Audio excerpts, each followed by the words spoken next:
tasked with spying on the family of Stephen Lawrence in order to dig up dirt. That's the claim made by former undercover officer Peter Francis. He says his superiors wanted information to undermine any campaign for a more thorough investigation into the murder.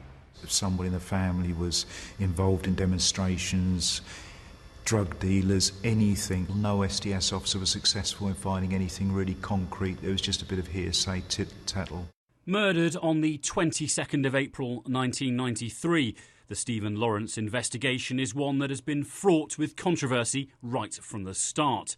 Soon after he was killed at this bus stop, 2 men were charged, but these charges were later dropped.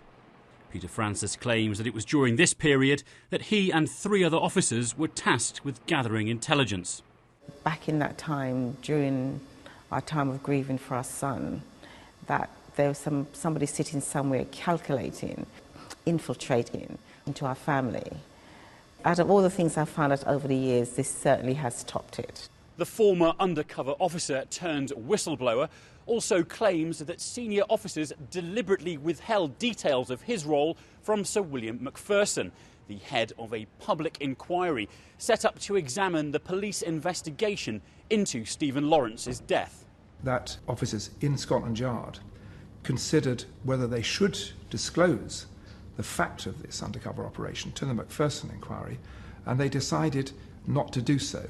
That's very serious indeed. Recent controversy surrounding the past practices of undercover officers has already led to the Met launching what they're calling a thorough review and investigation, adding the Metropolitan Police Service recognises the seriousness of the allegations of inappropriate behaviour and practices involving past undercover deployments.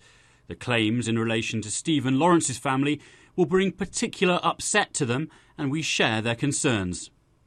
Peter Francis says he's revealed his true identity to call for an open public inquiry.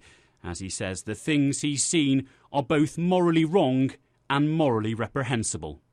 James Banks, Sky News.